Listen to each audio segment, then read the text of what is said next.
And what landed cost is at a high level. Let's talk about maybe the collection. I mean, why is this important? How does this apply to e-commerce? I mean, what? Honestly, I think it comes down to experience, right? Like an e-commerce retailer is in the business of selling goods to customers, and they want them to be happy, and they want them to stay happy and come back and buy more. So what's the experience today? Someone in Canada buys something, ships UPS ground into Canada, and it's $100 item. What is that experience going to look like? Or FedEx ground, So if that retailer just says, hey, I want to start selling into Canada, and I've got great ground rates with my carrier, I'm going to just Great ground rates might be for let's say, a 2-pound package, Sure. 20 something bucks, something Sure. like that. Sure. Like low 20s maybe. Yeah. I don't know. If they send it ground, what's going to happen is that shopper's going to check out. And then often these retailers might, if they're savvy and know a lot, they might even put a disclaimer saying, "Hey, shopper, it's on you." You're paying. I've seen those warnings. They're out there. The shopper thinks they get a great deal. That package clears customs. That package then gets duty and tax assessed, maybe some other fees from the government. Then there'll be brokerage charges added to that, and the disbursement and advancement fees and any other fees that are required by the carrier. And then when they go to the doorstep, or before they will deliver that, they'll reach out and tell that shopper, hey, if you want your goods, you need to pay X amount, which is usually way more. So let's say the shopper paid $50 at checkout and $20 in shipping. Okay. Mm-hmm. And now they're getting surprised. What is way more? Like, I mean, come on, how much more can it be? Well, I mean, they paid $70 already. How much in your example, that brokerage fee alone is going to be more than any of the duty and tax. We're probably talking, I'm guessing off the top of my head. Let's say $30 at least in just fees. And fees, and then the duty and tax are going to be pretty minimal on that. In fact, there would be no duty. I think 30 might be low, right? Yeah. I mean, the tax is going to be pretty low. I mean, 5% GST, depending on what province you're going to. So let's say you get up to around 10%, and there would be no duty on that one. So $5. Yeah, $5 in tax, no duty. It's under the duty de minimis. It's over the courier de minimis. So now there it's above that 40 that we talked about last week. So now it's going to get hit. Yep. So to collect $5 in duty and taxes, they're going to charge about $35 in fees. Yeah, that's absurd. We should stop this podcast right now. Yeah. So we need to go become lobbyists. Well, hold maybe. Oh no, that wouldn't really fix this, would it? Oh man. Okay. Well, here's the thing. Here's the thing. We're just talking about now. Yeah, let's talk about the experience of the retailer, and then let's talk about the experience of the shopper. So for the shopper, the retailer is like, "Oh, sweet, I'm done. Shopper, it's on you."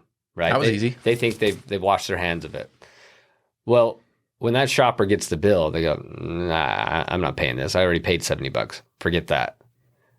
Guess what they can do? They can tell the carrier, "I don't want it. I'm going to refuse the shipment." Well, then they're going to be out their money. Will they though?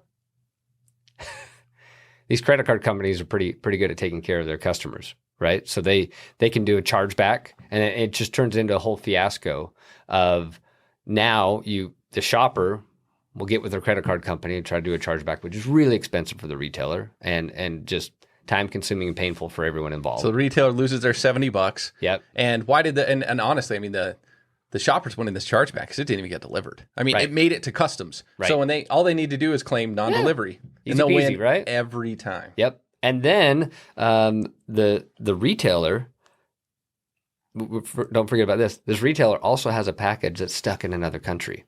That's worth money. And so they've got to decide what to do with it. Now, in this case, they're probably just going to abandon it because the return shipping is going to be way more than the shipping going out. And so it just turns into a mess. And then guess what this retailer also has? Or actually, I should say, guess what they don't have? What? A future customer. Because that customer is never coming back. Yeah. No, that's and oftentimes then these customers, as you've seen the stats, if they don't know what the duty and tax is going to be, they're not a future customer for anyone that is not offering duties and taxes at time of checkout, because they've now been they learned the hard way, and so they're going to avoid retailers that aren't offering the ability to pay that duty and tax at time of checkout. So, yeah. If they see a site like that again, no matter who it is, they're never going to buy again. So I want to get that in a minute, but I still want to talk about that shopper experience and how poor it was.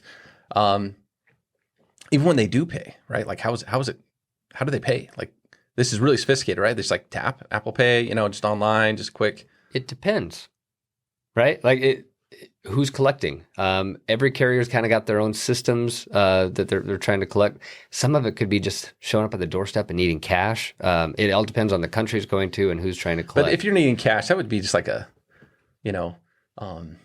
remote like countries, smaller countries that are unsophisticated, right? That are actually collecting cash at the door. I actually think the United States Postal Service does this on stuff coming into the United States. There's a high de minimis, $800. No wonder they haven't built anything around this because it doesn't happen that often. Yeah. But when it does happen, the delivery driver is gonna, walk up to the doorstep and knock and say, you owe me some money, like literal money. Can you give me some dollars? Well, and you talk about just the delivery experience. Even if the shopper knew that they were going to have all of these duty and tax and they could calculate it perfectly and they knew exactly what the cost was going to be. Just the delivery experience is way more painful than it used to be because a lot of times they might even the shopper might have to go and collect their package and pay at a post office or, some other collection facility, depending on who the courier is. And it's just clunky and difficult and painful. And guess what? Even if they knew what it was and later on they decided, I actually don't want that anymore, they could still refuse it. Yeah, they can still refuse. I mean, they're getting it. It's also delivered slower typically because it's being held up while this is happening. But there is a term for when the duty and tax is collected upon delivery. What is that? So this is where the world of e-commerce and your typical cross-border space uses terms interchangeably, but they don't always mean exactly the same thing. But when it is collected upon delivery, DDU is kind of the old school term that's been around. DAP is what are these abbreviations here? Delivered Duty Unpaid, or DATP, Delivered at Place. Delivered at Place. That one is, yeah. And then, but really it's, hey, you know what? This comes back to you go back in history of who's responsible for the shipment at what point in time in the transaction. Is it when it leaves my shores going to you, or is it when it hits your shores? And then, as two businesses working together to come up with an agreement on where that responsibility changes hands. And in e-commerce, we use a lot of the same terms, but they're just, they may not be exactly the same thing, but they're really talking more about the experience. So when you talk DDU or DAP, it's, hey, shopper, you're paying it when it gets to you. So if you're talking to a customs broker and you're saying, hey, I'm going to ship this e-commerce shipment DDU, they might be like, I don't know if that's the right terminology for this, but it's a loosely used term in the industry to kind of describe the experience. Otherwise, each carrier might have their own kind of description of it. Free domiciles one I hear, duties and taxes, paid by the receiver or consignee.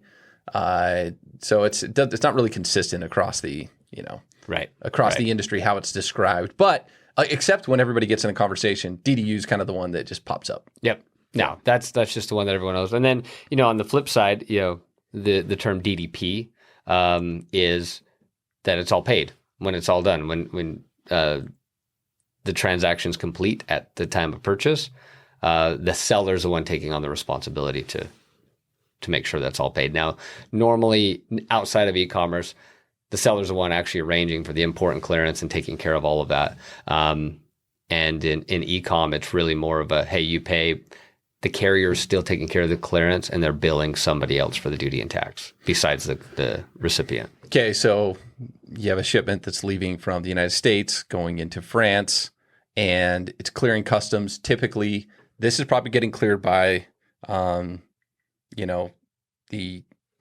the carrier or the broker. So if it's express carrier like a UPS, FedEx, or DHL, it's actually going to be them that are doing the clearance and the collection, but it's their entity in France that's doing this. This is not the export entity in the United States. Yep. And then you have, smaller shippers, or better said, maybe other shippers that are consolidators, that are kind of like they might partner with a broker out there that's also doing the calculation and collection, but instead of collecting that from the importer, the consignee, they're going to then have to bill that back to the United States. Yep. Even though the actual transaction, the collection amount is in euro in this case, right? So they're going to collect this many euros and then bill that back to the US. It's not really it's more of a billing mechanism that's occurring. It's not a service that's actually the US's, your US carrier isn't actually the one doing this. It's a foreign entity. Yep.